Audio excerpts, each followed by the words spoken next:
How to find your dream job or start your dream business. The power of job hopping and professional polyamory. What's your dream job? Maybe you're searching for one. Or maybe you've found your dream job already.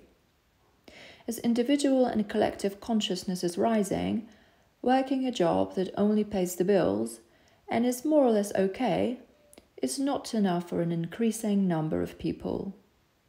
In other words, we want more from work. More than having the opportunity to drive numbers, cut costs, fill out Excel spreadsheets, and become masters at using AI. We want more than being told what to do. Yet before we realize this, we may need to do some job hopping and kiss a few corporate frogs. In this recording, I'll tell you about how job hopping can help you find your dream career and future business ideas. I'll tell you about what sending hundreds of CVs and having plenty of interviews can teach you.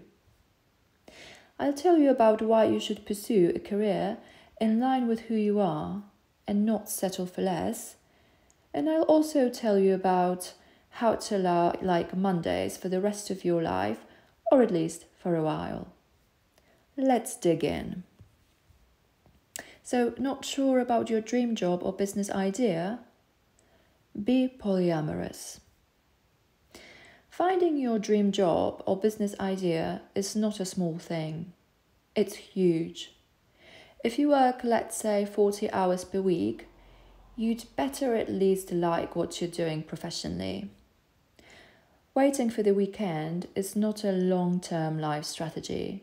Plus, to hate Mondays is outdated.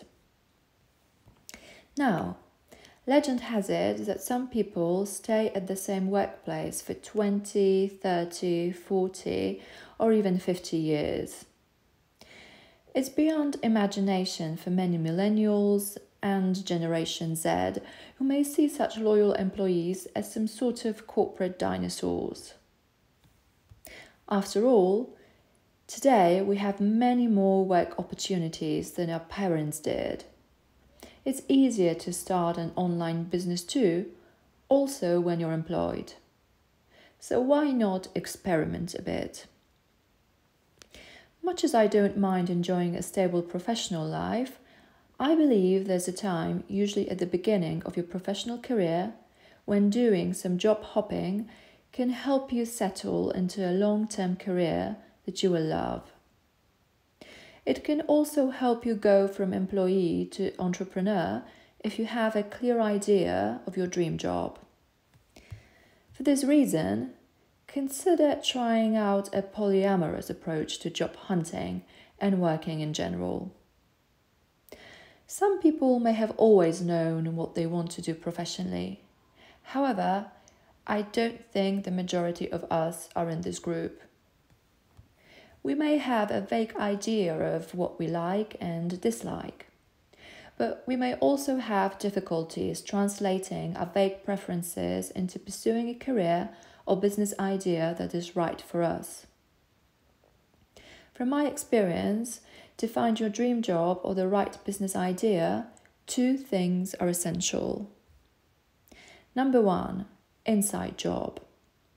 Connecting with yourself to identify your values, strengths, weaknesses, and preferences. Number two, outside job.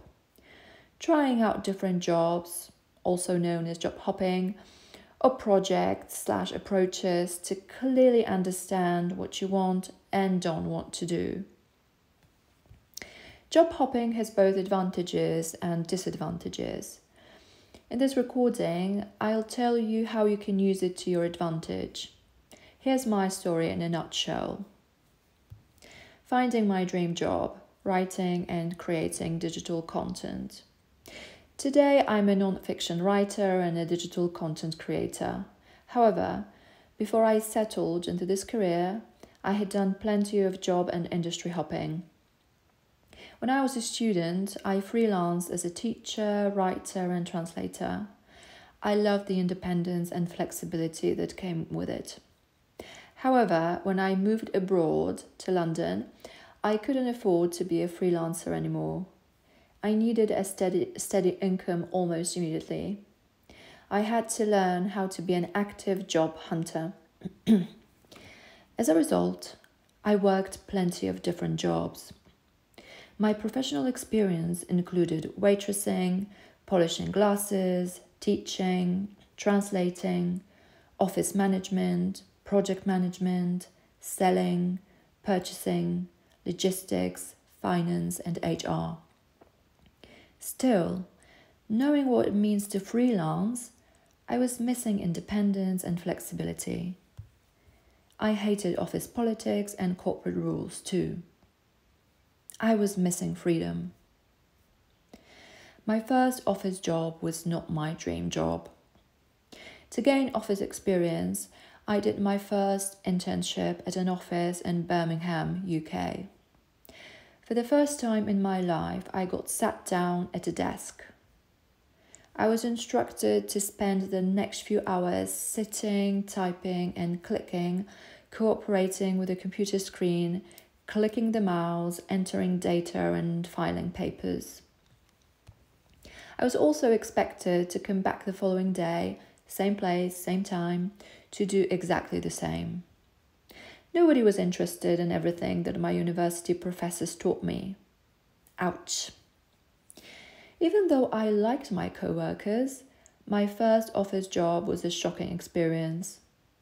I was used to flexible schedules, creativity, and variety, which was typical of university education. Thus, I got anxious taking the same route for the fourth consecutive day to spend the same amount of time at the same place within the same time frame. Same. The word began to haunt me. Predictability may be good for some people, but was it for me in the long run? I imagined office jobs to be the same as in many American films and TV series. Wall Street offices, electrifying brainstorming, go-getting people, thrilling meetings, office romance, and miraculous turns of events. But for me, reality turned out to be different. All the same, I soon completed my internship and started looking for my very first serious office job. What I learned from sending thousands of CVs. So after moving to the UK, I needed a steady income. Therefore, I had to learn how to look for jobs actively. When I moved to London, I would send around 100 speculative CVs in a single day. London was too expensive for me to survive a few weeks without a job. At the same time, I didn't want any job. I might have sent as many as 2,000 CVs during my 4-year professional career in London, or even more. Hotmail knows. With hindsight, all this time and effort I had put into the whole venture was probably redundant and I could have gone about it in a more efficient way. However, having sent a ridiculous amount of CVs, I learned what worked and what didn't. Here's some takeaways from my London job hunting experience.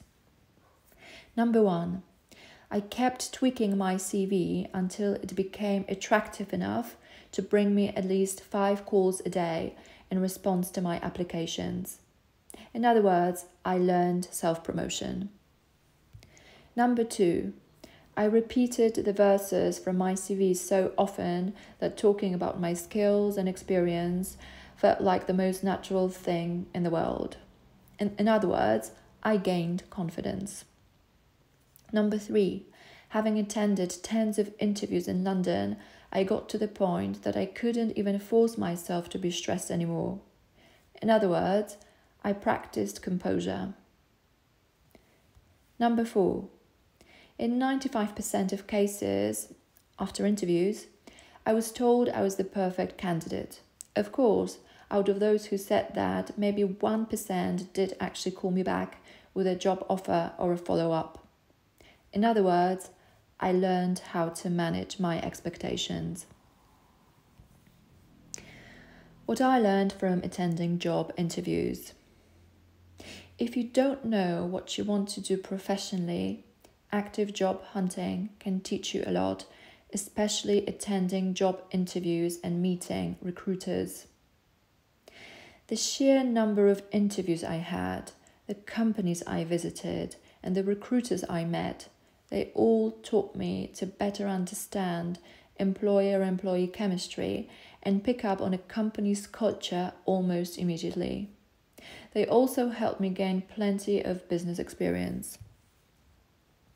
I was interviewed by global corporations, medium-sized creative agencies, small publishing houses, shops, financial firms, nightclubs, and even companies not yet founded. After a while, and in many cases, the moment I entered an office, I could intuitively sense what it would be like to work at that place and whether I would get on with my potential colleagues. I began paying attention to numerous details, starting with the vibe at the reception desk. In other words, I started developing my business intuition. I didn't mind being a fussy job seeker as long as I could afford it. Job hopping in London taught me that there are enough companies in town and the right one is out there. I don't have to settle for less. Of course, it may not be particularly convenient to spend so much time job hunting, doing research, quitting your old job and learning office procedures and politics over and over again. However, I believe it's better to experiment at a young age rather than realize in your 60s that you've always wanted to do something else but never had a chance to have a go at it. It may take kissing a few corporate frogs before you find your professional match. Short-term chaos can pay off and help you settle into a long-term career or identify a clear vision for your dream business. My first office job in London. I quit before I started. My first office job in London was as a sales exec specializing in aviation. I was glad. I was also terrified at the concept of cold calling. I would have to call people who didn't want me to call. Then my task was to convince them they actually wanted me to call so they could buy that airline stuff, whatever. My manager gave me a thick folder with selling techniques and some golden rules. The last section contained the hottest tip. Just do whatever it takes to win their attention. Worst case scenario, they will hang up on you. Being a hard saleswoman wasn't my nature. Neither was I familiar with or interested in the aviation industry. As my manager seemed to be too busy with his own commissions, I had to study those folders on my own, and I had to wait 2 long days to be put on the phone and evaluated. Eventually, I chickened out. The thought of making that first call was worse than the call itself. At least, this is my guess, as I never made a call at that company. The bottom line. I trusted that my leaving the world of hard sales was for the highest good of all concerned. This was the only time when I decided to quit before I even started. No regrets. How do you find a job you love? Understand your likes and dislikes. So, how to land your dream job? Above all, make sure you understand what you're looking for. I didn't know what my dream or preferred job was for a long time. Luckily, my job hopping in London helped me understand what I didn't want to do all day and all my life. This knowledge is also extremely helpful in pinpointing the type of online business I want to build. What I didn't want in my job. I didn't want to sell unwanted stuff. I didn't want to be a copy and paste master. I didn't want to be on the phone more than necessary. I didn't want to sit in meetings instead of making the most of my creativity and productivity. I didn't want to meet super urgent deadlines when nobody was likely to die. I didn't want to be contractually responsible for assisting other team members 40 hours per week. I didn't want to fix problems and mistakes made by others more than necessary. I didn't want to chase people more than necessary. I didn't want to wait for things to go wrong or difficult, otherwise there's no challenge. I didn't want people to take their frustrations out on me just because I was a junior employee.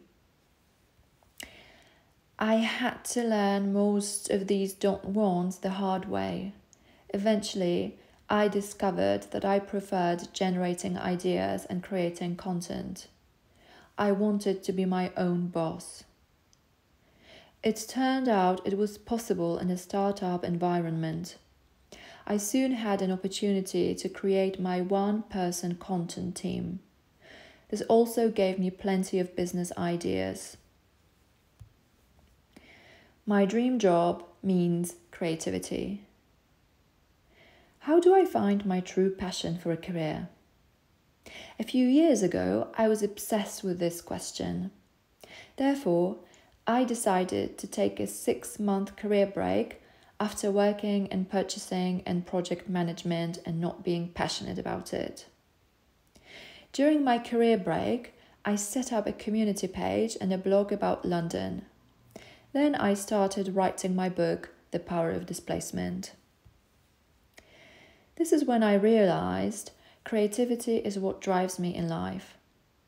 I'm not driven by fixing problems, averting crises, chasing people, endless planning, and babysitting other team members. When I was ready to work again, I was offered 3 jobs.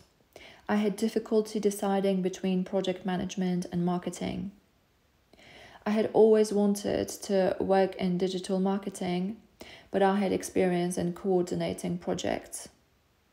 Okay, I thought, marketing now or never. This has been the best professional decision I've ever made. I've always been into creative tasks, and I've always wanted to make a living writing and taking pictures. Up to this day, I've never missed project management or office administration. Now no 2 days are the same for me, and I love working with words and publishing content. I feel lucky to be able to live off writing, creating content, and generating ideas. I do some photography too, but I haven't been paid for that, at least yet. Finding your dream job. Nothing lasts forever, and that's good. These days, I'm at a professional crossroads again.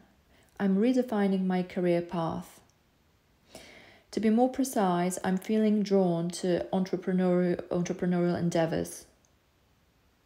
I don't know what life will bring, but one thing I'm certain. What I love doing hasn't changed.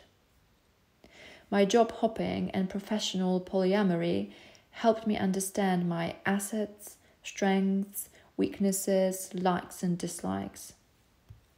I know what I'm good at and what I love doing. Initially, I was into everything: admin, marketing, teaching, translating, finance, HR and logistics. At that time, a random good job would do. Now I know that not everything is for me. Being creative, I never feel bored. I may get busy, but I hardly ever feel tired. Finally, how does it feel when you love your job? I like most Mondays as much as any other day of the week. And that's even better if you love Mondays working for yourself. Follow your business bliss and beware of ignorance and comfort. I believe that making mistakes and embracing life's chaos consciously is worth the effort. I also believe in options and the freedom of choice. The upshot may be finding a job or setting up a business that you're passionate about. Temporary life chaos and experimenting may feel uncomfortable and inconvenient initially, but ignorance and comfort can cost you bliss. My experience abroad and job hopping in London taught me a valuable lesson. It's okay to be a little unreasonable and fussy when building your professional path or designing your business idea. Sometimes you may feel tempted to take that better paid and prestigious job, to work for that well-known brand, to finish that medical school, even though you long for something completely different. But cheesy as it may sound, the heart may whisper something else. Do that unpaid internship. Take a risk with setting up your company now. Go for a position at that startup. You will learn how to build your own business. Quit. That said, what your heart is trying to tell you may indicate what you'd be happy with if you look back on your life in 20 years. It's okay to be reasonable, and it's great to have a steady source of income. However, being too reasonable and materialistic, as well as acting against your gut feeling, can lead to frustration and regrets. So, work towards loving your Mondays right now. If you like the recording, please feel free to subscribe to my channel. Thank you very much for listening.